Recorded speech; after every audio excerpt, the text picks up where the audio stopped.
Good morning সবাইকে। আজকে ভিডিওটা বাংলাতে করব। তার কারণ আমি একটা বাংলা ভিডিওরই পোস্ট রিয়াকশান দেব। কদিন আগে আমি একটা লাইভ সেশনে গেছিলাম, সেখানে খুব খারাপ একটা অভিজ্ঞতা হয়, তো সেটা সম্বন্ধেই বলবো আজকে। আমি বেশি সময় নেব না, কারণ আমার সময় কমই থাকে হাতে, বিজি মানুষ। তাও চেষ্টা করছি কম সময় যতটা বলা যায়।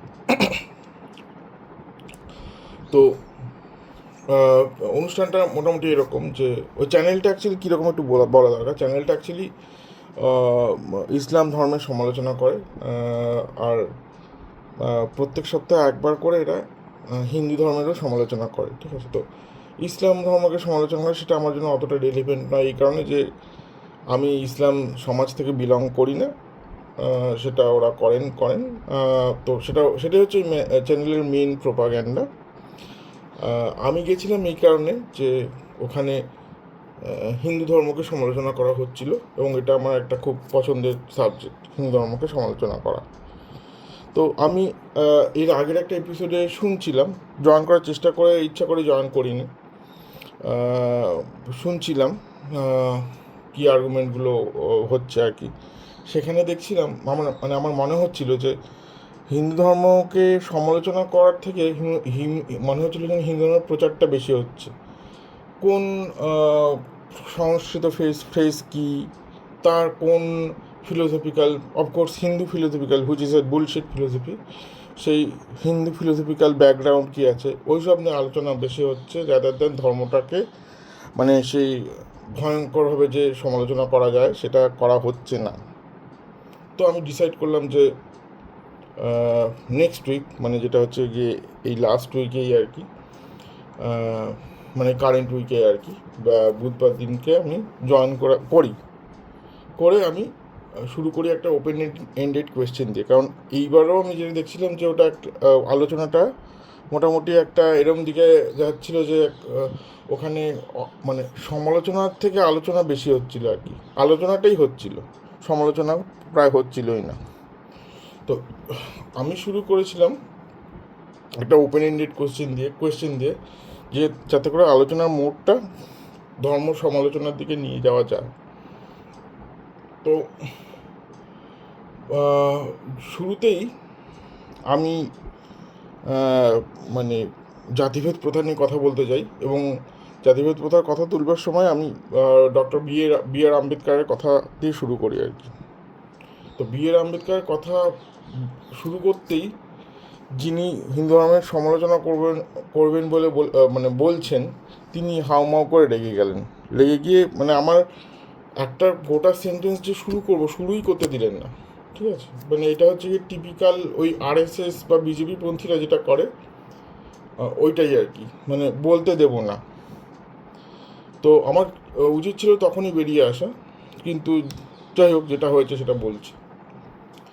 তো আমি আম্বেদকারের কথা তোলার সাথে সাথেই সেখানে কয়েকটা আর্গুমেন্ট নিয়ে কথা বলার আমি চেষ্টা করি, ঠিক আছে। তো প্রথমে বি আর আম্বেদকারের কথা তুলতেই সে ভদ্রলোক আম্বেদকারকে গালাগাল উঠে বললেন যে আমি কেন ওর কথা শুনবো। তো কথা হচ্ছে আম্বেদকার কে, যদিও উনি এত ভদ্র হয় বলেননি, উনি অভদ্র মানুষ। তো যেরকম আরএসএস বিজেপির লোকেরা হয় আর কি, অভদ্র, তো উনি অভদ্র মানুষ। তো তিনি বললেন আম্বেদকার কোন ঝাটের বাল, ঠিক আছে। তো আমি সেটাই বলবো, আম্বেদকার কোন কোন ঝাটের বাল। তো আম্বেদকার হচ্ছে সেই বাল যিনি প্রথমবার মানে নিজে একজন অস্পৃশ্য হয়েও সারা জীবন সংগ্রামের মধ্যে দিয়ে ভারতবর্ষে পলিসি মেকিংয়ের জায়গায় গেছিলেন, এবং তার জন্যেই ভারতবর্ষের দলিতরা এখন যতটুকু রাইটস পায়, যতটুকু আইনি লড়াই করবার জন্য যতটুকু মানে মানে আইনি প্রভিশনসগুলো আছে, সেগুলো আছে ওই আম্বেদকারের জন্যই আছে। আর এখন যে সেকুলার যে কনস্টিটিউশন ভারত পায়, যদিও দেশটা মোটেই সেকুলার নয়, তো সেই জিনিসটা মানে সম্ভবই হয়েছে আম্বেদকারের জন্য। ফলত আম্বেদকারকে বাদ দিয়ে ভারতবর্ষের জাতিভেদ প্রথা আলোচনা করা সম্ভব নয়। কেন সম্ভব না? কারণ আম্বেদকর কিছু র্যাডিক্যাল কথা বলেছিলেন জাতিভেদ প্রথা নিয়ে, যেটা এর আগে এইভাবে কেউ বলেননি। তার মধ্যে প্রধান ব্যাপারটা হচ্ছে গিয়ে প্রধান যে স্টেটমেন্ট, আমি একটা স্টেটমেন্ট দিয়ে শুরু করছি, কারণ এখানে তো পুরো বই বলা সম্ভব না। আমি কয়েকটা বইয়ের কথা বলছি যেগুলো পড়লে জাতিভেদ প্রথা জিনিসটা কীরকম করে কাজ করে সেটা বুঝতে পারা যায়, ঠিক আছে? তো কয়েকটা বইয়ের মধ্যে হচ্ছে শূদ্রাস, হ্যাঁ, তারপরে অ্যানিহিলেশন অফ কাস্ট, জাতিভেদ প্রথা কী করে দূরীকরণ করা যায়। আচ্ছা, পাকিস্তানের ইন্ডিয়া পাকিস্তানের পার্টিশন নিয়ে তার খুব ভালো একটি বই আছে, সেটা দেখা যায়। তোমার এই মুহূর্তে নামটা মনে পড়ছে না। তো এগুলো হচ্ছে র্যাডিক্যাল কিছু লেখা, যেগুলো ভারতবর্ষের মানে বা সাবকন্টিনেন্টের ইতিহাস, সাবকন্টিনেন্টের মানে কনটেক্সটে অত্যন্ত গুরুত্বপূর্ণ। তো এই কারণে বি আর আম্বেদকর গুরুত্বপূর্ণ। বি আর আম্বেদকরকে বাদ দিয়ে জাতিভেদ প্রথা আলোচনা করা যায় না।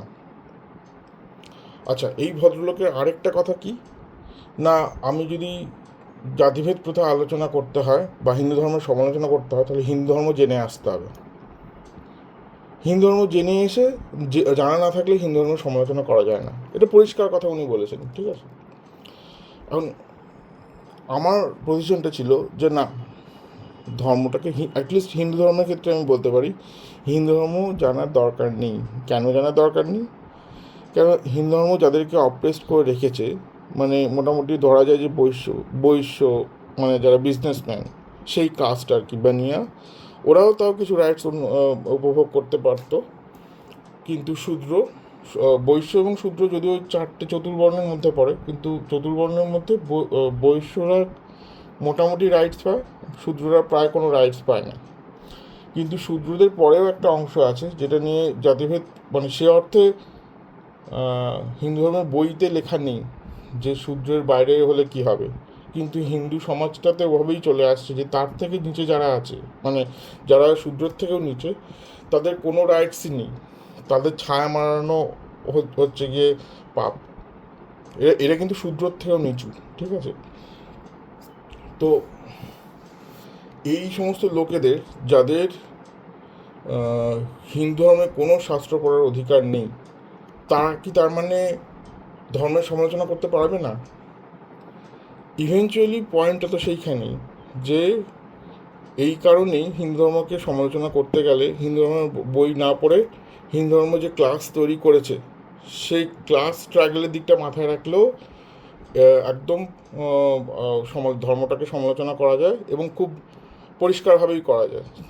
এবং এর আগে যারা যারা করেছেন হিন্দু ধর্মের সমালোচনা, মানে লোয়ার কাস্টের লোকজন, তারা ধর্ম পড়ে আসার সুযোগ পাননি, তারা ধর্ম পড়ে আসার সুযোগ পাননি। তারা শুধু এইটুকুই তাদের জন্য যথেষ্ট ছিল যে এই ধর্মটা আমাদের কোনো রাইটস দেয় না, ফলত এটা আমাদের ধর্ম নয়। আমি আগের দিনের ভিডিওতে বারবার বলার চেষ্টা করছিলাম একটাই কথা, যেটার উত্তর অন্যরা বুঝতে পারছিলেন কিন্তু উত্তর দিচ্ছিলেন না, আর এই ভদ্রলোক ইচ্ছা করে কাটিয়ে যাচ্ছিলেন। সেটা হচ্ছে গিয়ে, যদি আপনার ধর্ম আপনাকে বলে দেয় যে আপনি আপনার ধর্মটাকেই প্র্যাকটিস করতে পারবেন না। আচ্ছা, কেন এটা বলছি?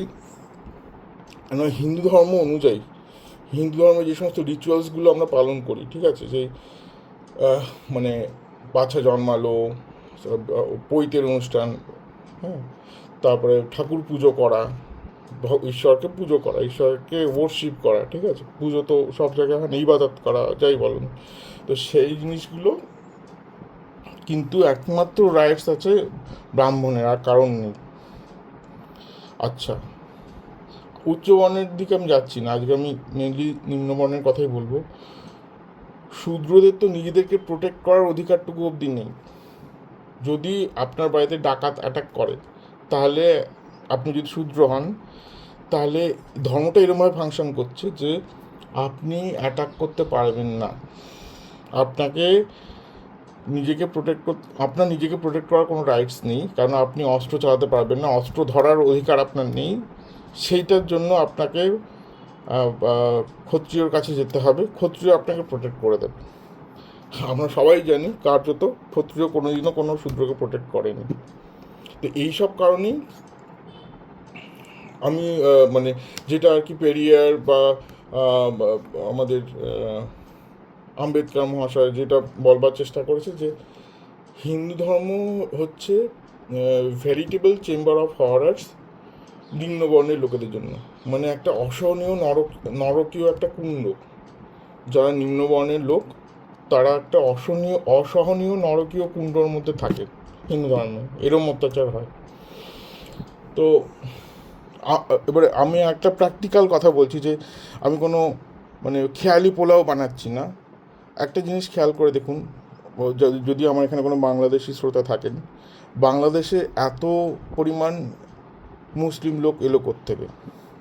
ইসলাম তো মানে ভারতবর্ষের ধর্ম নয়, মানে আদি ভারতবর্ষেরও ধর্ম নয়, এটা তো তৈরি হয়েছে আরব দেশে। তো সেই আরব দেশের ধর্ম ওই আমাদের বাংলাদেশে বা সে অর্থে আমাদের ভারতবর্ষে এত এত লোক নিল কেন? তারা কি সবাই হিন্দু ধর্ম জানতো? তারা কেউ হিন্দু ধর্ম জানতো না। ইনফ্যাক্ট হিন্দু ধর্মের কোনো কিছু জানার তাদের অধিকারই ছিল না। হিন্দু ধর্মে থাকার সময়, হিন্দু ধর্মে কি হিন্দু সমাজে, কেন হিন্দু ধর্ম তো এদেরকে রিকগনাইজই করছে না। হিন্দু ধর্ম এদেরকে এইটুকুই রিকগনাইজ করছে যে এদের উপর শুধু অত্যাচার করা যায়। হিন্দু ধর্ম শূদ্রদের বলছে তুমি অত্যাচারিত হওয়ার জন্যই তোমার জন্ম হয়েছে। তো এইরকম একটা ধর্ম বইয়ের কথা, এরকম একটা ধর্মের বই আমি পড়তে যাব কেন যদি আমি লোয়ার কাস্টে থাকি? আমার তো সেই বইটা নিয়ে ডাস্টবিনে ফেলার কথা।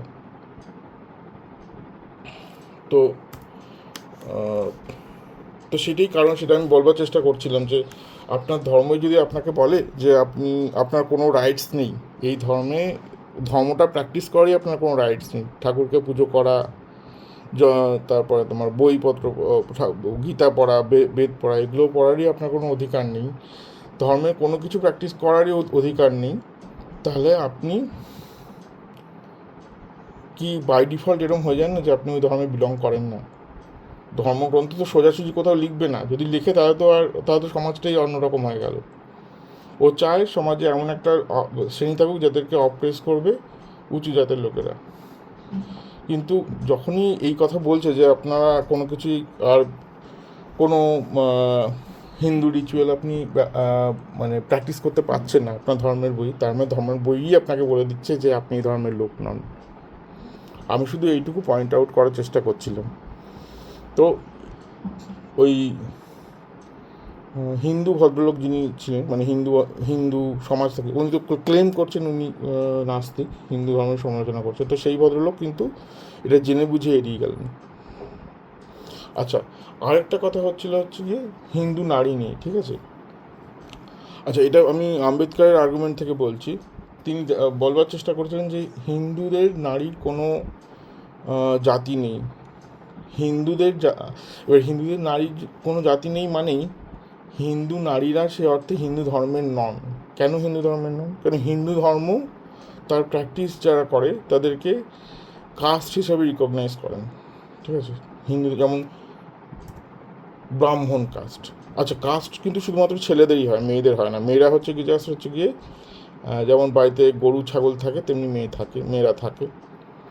তো এবং মেয়েদের কোনো মানে কোনো মন্ত্র উচ্চারণের কোনো অধিকার নেই, সে ব্রাহ্মণের বাড়ির মেয়ে হোক বা শূদ্রের বাড়ির মেয়ে হোক, ঠিক আছে? তো আর বিধবা হলে তো হয়েই গেল, আর কিছুই করা যাবে না। তো হিন্দু নারীর কোনো কাস্ট আইডেন্টিটি নেই। কাস্ট আইডেন্টিটি যখন নেই, তার মানে আপনার ধর্মের বই অনুযায়ী আপনি কি করবেন না করবেন সেটার ডেফিনেশন নাই। যেহেতু সেটা নেই, সেজন্য আপনার ধর্মের মেয়েরা হিন্দু নয়। সোজা কথা, বাংলা কথা, সোজা কথা। তো এটার উত্তর এটা অদ্ভুত কথা বলেন, তার মানে হিন্দু নারী হয় না? হিন্দু নারী তো হয়, কিন্তু হিন্দু নারী নিজেই হিন্দু ধর্মের লোক হতে পারেন না। হিন্দু নারী জাস্ট হিন্দু পুরুষের ভোগ্য পণ্য। আপনার চেয়ার টেবিলের কি কোনো ধর্ম হয়? আপনার গরু ছাগলের কি কোনো ধর্ম হয়? তেমনি হিন্দু ধর্মের মেয়েদের কোনো ধর্ম হয় না।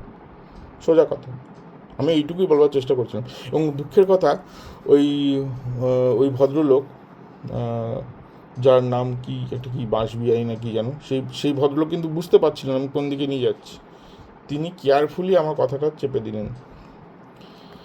তো আমি মোটামুটি এই দুটোই বলার চেষ্টা মানে এই দুটো পয়েন্টকেই ঠিকঠাক করে বলার চেষ্টা করছিলাম, যেহেতু একটাও সেন্টেন্স আমাকে পরিষ্কার করে বলতে দেওয়া হয়নি। তো এই দুটোই কেন কি সেগুলো কিছুই পরিষ্কার করে এক্সপ্লেন করতে পারেনি। তো আমি এখন এক্সপ্লেন করলাম, কারণ অ্যাটলিস্ট আমাকে যারা শোনেন, খুব কম লোক শোনেন, 50-60 জন লোক শোনেন, তাদের কাছে যেন এটা পরিষ্কার হয় আমি অ্যাকচুয়ালি কী করার চেষ্টা করছিলাম। আচ্ছা, এ তো গেল ওই ভদ্রলোক যিনি আমাকে কনফ্রন্ট করার চেষ্টা করছিলেন। ও আচ্ছা, উনি আবার আমাকে লাস্টে বললেন আমি লাল, ঠিক আছে, রেড। আর এই প্রসঙ্গে আমি একদম শেষে আসবো। তো আর আর কে কে ছিলেন, আর ওই ওই মানে ওই প্যানেলে আর একজন মহিলা ছিলেন। ওনার কোনো ধারণাই ছিল না আমি কি বলছি। ইনফ্যাক্ট আমি যা নিয়ে কথা বলছি উনি তার পুরো 180 ডিগ্রি অন্য কথা নিয়ে শুরু করছিলেন। আর আমাকে মানে অত্যন্ত বাজেভাবে মানে আমার সাথে প্রায় অসভ্যতাই করছিলেন, প্রায় না, অসভ্যতাই করছিলেন আমার সঙ্গে। কেন করছিলেন আমি জানি না। উনি যদি যখন আমার বক্তব্য বুঝতেই পাচ্ছেন না, আমি তো ওনার সাথে কোনো খারাপ কথা বলিনি, ওনার সাথে কথা বলার চেষ্টা করছি না, তাহলে উনি হঠাৎ করে কিছু না বুঝে শুনে আমার উপর চেঁচিয়ে উঠছেন কেন? তো আমার ওই ভদ্রমহিলার প্রতি একটা অ্যাডভাইস থাকবে, সেটা হচ্ছে উনি যেন ডাক্তার দেখান। ওনার মানসিক স্বাস্থ্য ঠিকঠাক নেই, তো ওনাকে ডাক্তারের কাছে যেতে হবে। সেটা হচ্ছে গিয়ে ওইটা। আচ্ছা, আরেকজন লোক, তাকে যখন আমি চেপে ধরলাম, চেপে ধরে জিজ্ঞাসা করলাম যে আপনার ধর্ম যদি আপনাকে বলে যে আপনি আপনার ধর্মটা প্র্যাকটিস করতে পারবেন না, হ্যাঁ, তাহলে কি বাই ডিফল্ট এটা হয়ে যায় না ইন আ ওয়ে যে আপনার ধর্মই আপনাকে বলে দিচ্ছে আপনি আপনার ধর্মে বিলং করেন না? তো উনি কিন্তু চুপ করে রইলেন, উনি ওটার উত্তর দেননি। কিন্তু উনি যেটা করলেন সেটা হচ্ছে গিয়ে আমাকে অপমান করলেন।